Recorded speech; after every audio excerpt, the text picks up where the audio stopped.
I never thought I'd be sitting here giving Marjorie Taylor Greene props for anything, but here we are. One of the loudest voices in the MAGA movement just dropped a resignation video saying she's done being used by MAGA Inc. and the political machine. Not because she suddenly woke up one morning a Democrat, but because she refused to go along with the endless wars, extreme immigration stunts, and a party line that, in her words, serves donors and power brokers and not regular people. Somebody like Marjorie Taylor Greene, who I rarely agree with politically, can stand up and say, I'm not selling out, while a whole bunch of Democrats we vote for will stomp for the Democrats no matter how it ignores its most loyal base. Let us talk what it means when even Marjorie Taylor Greene draws the line and says, enough.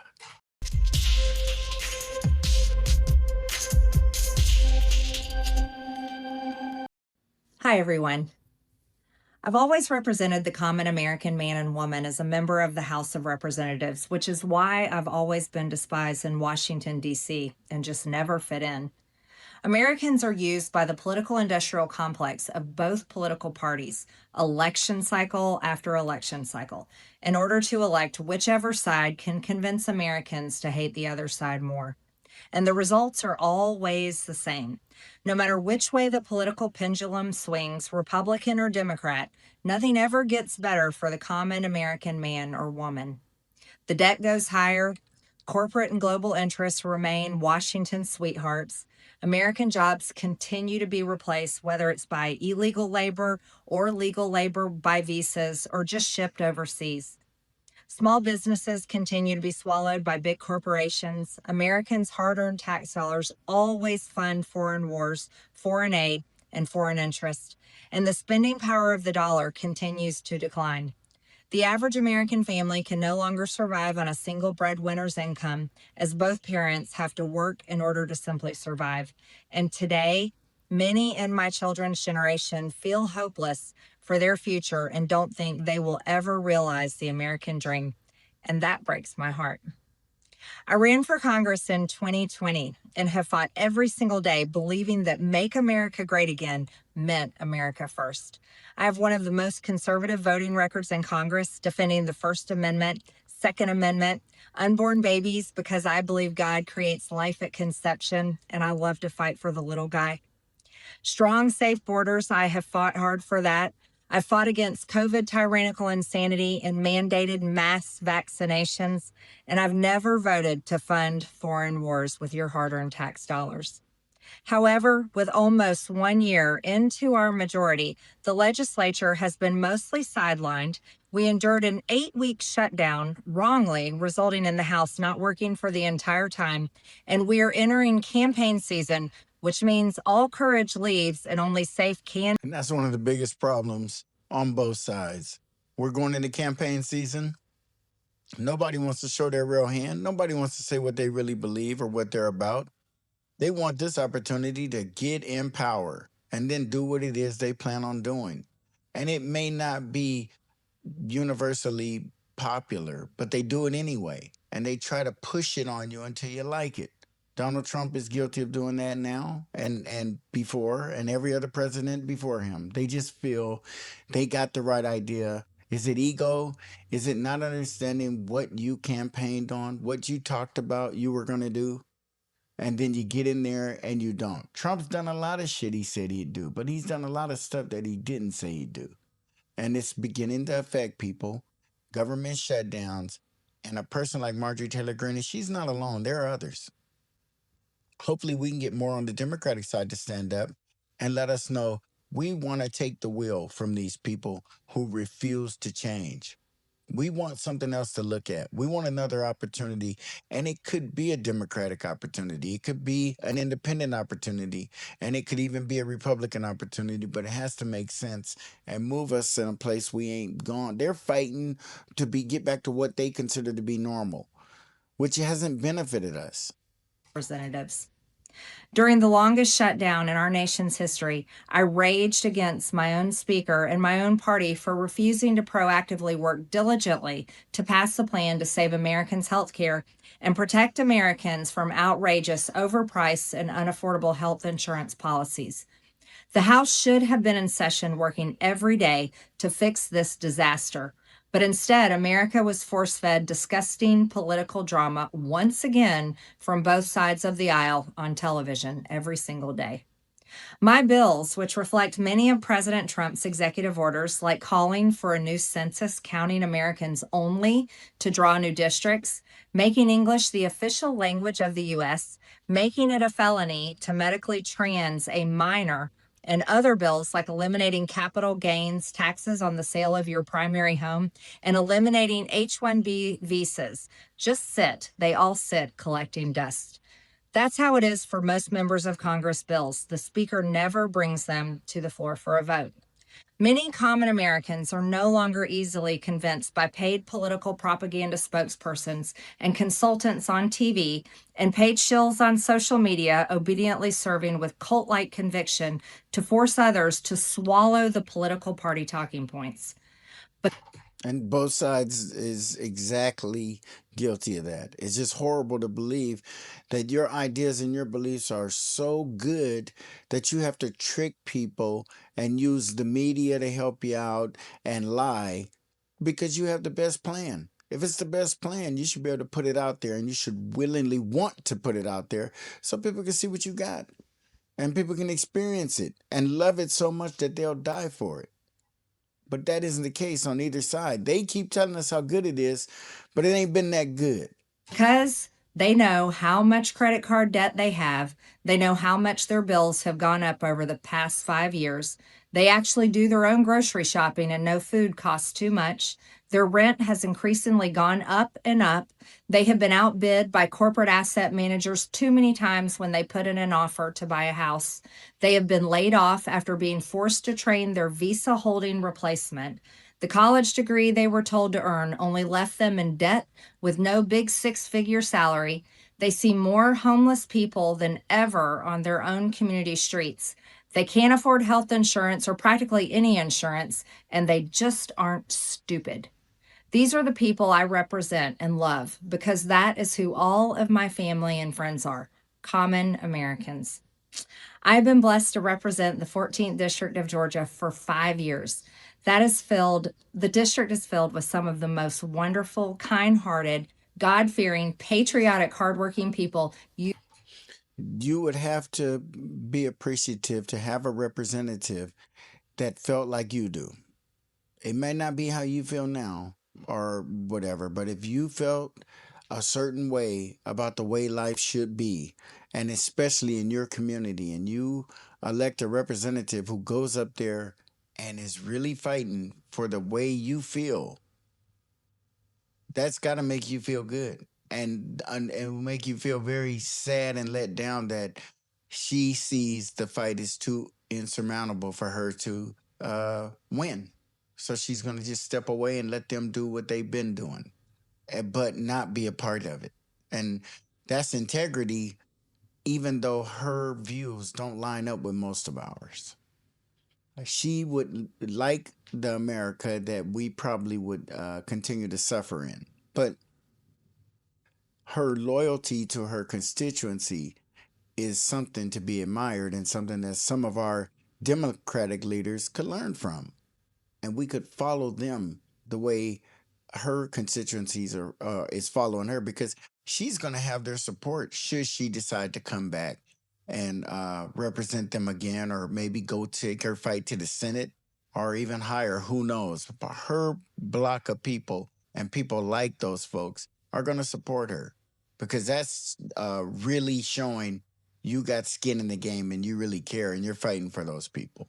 And you're not even going to let Donald Trump's popularity and fear change course for you. That's admirable. It is.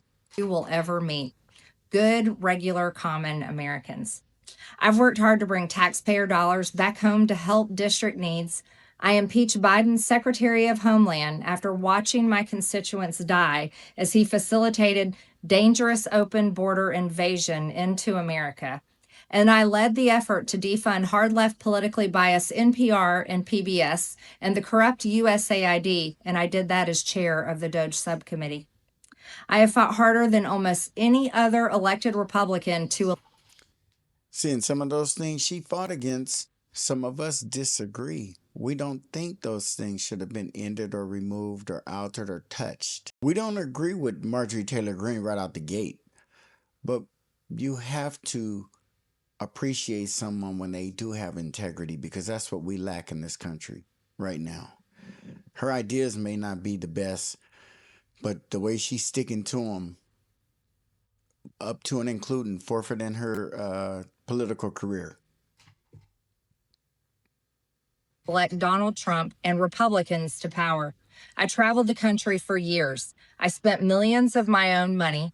I missed precious time with my family that I can never get back. And I showed up in places like outside the New York courthouse in Collect Pond Park against a raging leftist mob as Trump faced Democrat lawfare. Meanwhile, most of the establishment Republicans who secretly hate him and who stabbed him in the back and never defended him against anything have all been welcomed in right after the election. And I will never forget the day I had to leave my mother's side as my father had brain surgery to remove cancerous tumors in order to fly to Washington, D.C. to defend President Trump and vote no against the Democrats' second impeachment in 2021. And that's a sacrifice, to know that times are happening in your life that you won't get back, that you can't experience again. The death of a loved one, a serious illness with a parent, and you walk away from a hospital bed to go and make a vote so that this man doesn't get impeached, and to show your support for him. That's deep. And for him to just, because she stood her ground on what she believes in, but you got somebody 94, 95%, and you cast them aside, that's a loyalty that you just can't go replace easily. And that's something you should think about. People like Donald Trump, people like the Democrats, who have a loyal following that they take for granted. And they expect them to go that one step that's just like, nah, I'm not going there with you. And then it's like, well, F you then. You wasn't my friend in the beginning. And that's, nothing could be further from the truth. She helped Trump so much and where he is right now. And we need a party that is going to help us so we can be that kind of loyal, so we can have those kind of.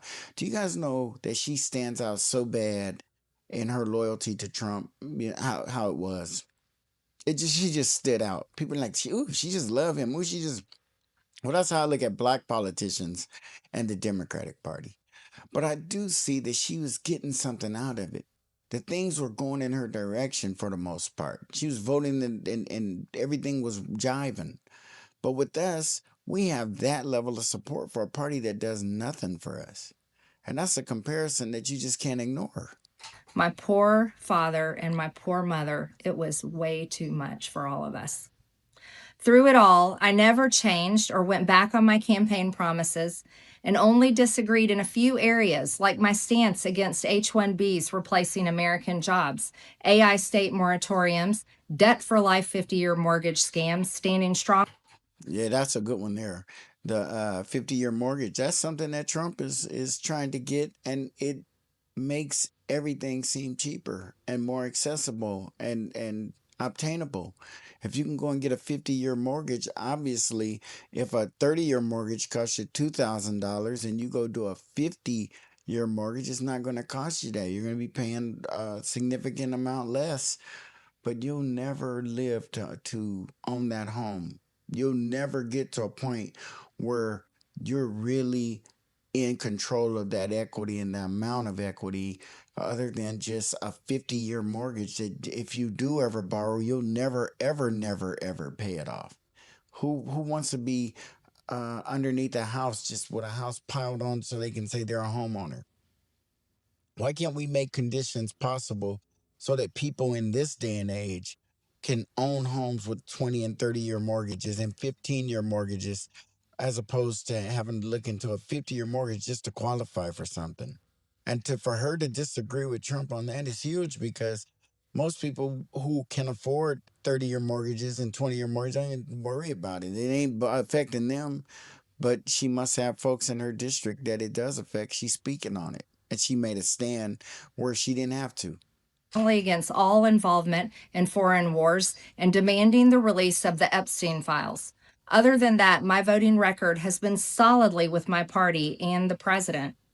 Loyalty should be a two-way street, and we should be able to vote our conscience and represent our district's interests because our job title is literally representative. America first should mean America first and only Americans first, with no other foreign country ever being attached to America first in our halls of government. Standing up for American women who were raped at 14 years old, trafficked and used by rich, powerful men should not result in me being called a traitor and threatened by the President of the United States. She's right. That Epstein shit is what did it. That was the bridge too far. It's just like, nah. I think she could have put up with a lot of his other little ideas and beliefs and proposals and supported some of that shit, or just stayed quiet. But on the Epstein thing, that was just like, nah. You just Everybody in the country just got to be real with this one. That's one of those nonpartisan kind of things, and the Democrats are still trying to play politics with it because he hasn't lost a whole lot against them. He's done a lot of shit and been successful just because of the simple majority that he has. And that's been beneficial to him. And a few people breaking off like Marjorie Taylor Greene isn't good, but it ain't the end of the world. He's done a lot in this year toward his agenda. Maybe not good for us, maybe something we're not going to be hollering out in the streets and screaming about, but he's accomplished a lot according to his agenda and where he is trying to take this. And Marjorie Taylor Greene and the that's real shit. The Epstein files is something that could have very easily been moved off the political table, and they could have tried to argue it a different way. And she's like, nah, if you ain't credible enough to release these Epstein files, you may not be credible enough to be our leader, our president, or whatever. It just I ain't that's it. And that is a very brave thing for anybody to do, especially in the United States. And I think that's what grabbed me. Like, damn, she willing to really not just go against Trump, but go against Trump and let him know you ain't gonna be able to hit me back because I ain't running for nothing else. I don't care. And you old, and if you go out of here at the end of your 4 years, Donald Trump, she can still come back and resume her position if her um district revotes her in. But he ain't got a whole lot of time. Time is not on his side. So yeah, he can threaten and crush and whatever right now, but in the end, time is on her side. Whom I fought for. However, while yes, hurtful, my heart remains filled with joy, my life is filled with happiness, and my true convictions remain unchanged because my self worth is not defined by a man, but instead by God who created everything in existence. You see, I have never valued power, titles, or attention in spite of all the wrong assumptions about me. I do not cling to those things because they are meaningless and empty traps. And I have to apologize because I was one of those people who believed that she was just in this shit for self glorification and to have her 15 minutes of fame and all of these things and things like that. But for her to run into this moment where she has opportunity to just double down and go for what she know, or she could have played her cards differently, but it appears that she really does have some ideas and some beliefs and some things that she planned to fight for, some things that she plans to fight for. And I can't disrespect anybody for that. Whether I agree with it or not, that's a whole nother story. But for her being able to stand up and say, I'm out. You're not going to run a bad campaign against me because you're not going to run any campaign against me. I'm out. That is about the best and the biggest thing she could have done to let them know I'm not going to fight and scrape and scrap to be a part of the Republican Party and you're going to treat me this way, I'll just leave. That hold too many people in Washington. I believe in term limits and do not think Congress should be a lifelong career or an assisted living facility. My only goal and desire has ever been to hold the Republican Party accountable for the promises it makes to the American people and put America first. And I have fought against Democrats' damaging policies like the Green New Deal, wide open, deadly, unsafe border policies, and the trans agenda on children and against women. With that has brought years of nonstop, never-ending personal attacks, death threats, lawfare, ridiculous slander and lies about me that most people could never withstand even for a single day. It has been unfair and wrong, not only to me, but especially to my family, but it's been wrong to my district as well. I have too much self respect and dignity. I love my family way too much. And I do not want my sweet district to have to endure a hurtful and hateful primary against me by the president that we all fought for, only to fight and win my election while Republicans will likely lose the midterms, and in turn be expected to defend the president against impeachment after he hatefully dumped tens of millions of dollars against me and tried to destroy me. It's all so absurd and completely unserious. I refuse to be a battered wife, hoping it all goes away and gets better. If I am cast aside by the president and the MAGA political machine and replaced by neocons, big pharma, big tech, military industrial war complex, foreign leaders, and the elite donor class that can never ever relate to real Americans, then many common Americans have been cast aside and replaced as well. There is no plan to save the world or a 4D chess game being played.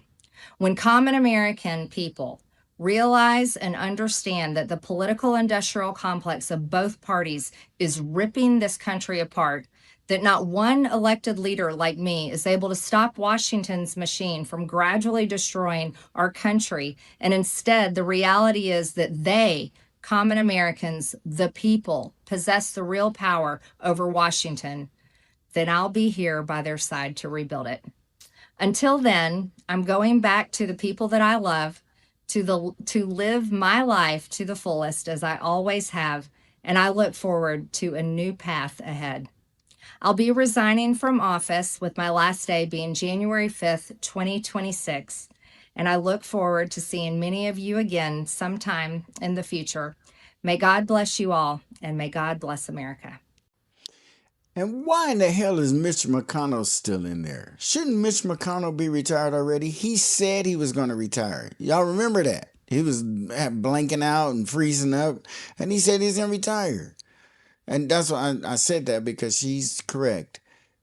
Congress and the Senate should not be a daycare facility for elderly people. They shouldn't be coming there, dropping them off just to babysit them all day while they vote all kind of bullshit and ruin the country that they're too old to live in. They're not going to live under these rules and these ideas and these beliefs and this fascist shit that they do. We are. We're going to be here for it. And Mitch McConnell should step down once again. Now, Donald Trump doesn't appear to be a guy who's trying to become a king. He seems to be a guy who is stupidly trying to stay out of trouble. But to stay out of trouble would have been the best thing he could have done to finish out his presidency, was win these midterms or do damn decent. Because the Democrats are going to hit you with impeachment after impeachment. You're going to be the only president impeached like 5 or 6 times by the time, if they win the House. And the Senate obviously will protect him, and he won't have to worry about it unless they lose that Senate. Impeachment is a political procedure.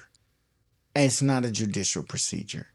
And they're going to politically get him out of there if he loses his majority. And it's very important that he does. And losing people like Marjorie Taylor Greene, who is not just your average Republican supporter of his, she's a person who actually, from her heart, believed what she thought was closer to her thoughts and beliefs morally and politically and in all other ways. And Trump is beginning to unravel in front of her eyes, and like, whoa, that I know I ain't supporting that. I ain't going with that. And it's totally understandable. And her truest thing that she said to me that grabbed me the hardest is all these people that went against Trump in the beginning are now the MAGA supporters and people telling him what to do behind the scenes, and his biggest friends publicly now, big pharma, banks, everything that was like, oh no, not this guy, because Trump came in as a rebel. Trump came in to go against the grain. Well, all of these groups are not against the grain. They're in the grain. They are the grain. And now they're behind him. And that's when true right wingers, true conservatives, true people who this country was built for don't like that shit. They're like, oh, hell nah. Mm-mm. The people are here to get rich off the land and the resources and the advantages they have.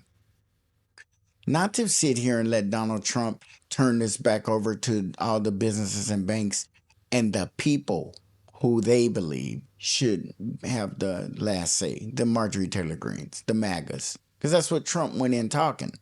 But right now, they're about to relinquish that power back to where we have relinquished our power to, the top. They're no different than us when it comes down to it. They make those same dumb mistakes no matter how good their politicians are, no matter how devoted they are, no matter how much they look back and think about their campaign promises. The one thing that they can't help is forgetting the people who put them there. Both sides, both guilty. And for Marjorie Taylor Greene to at least show that she's willing to sacrifice her seat in Congress and not just get into a big old war or fight with Trump that she may or may not win. It's not worth it to her. What's worth it to her is her peace of mind and her family. And you can't knock anybody for that. Please like, share, comment, and subscribe. We'll see you on the next Black Popcorn.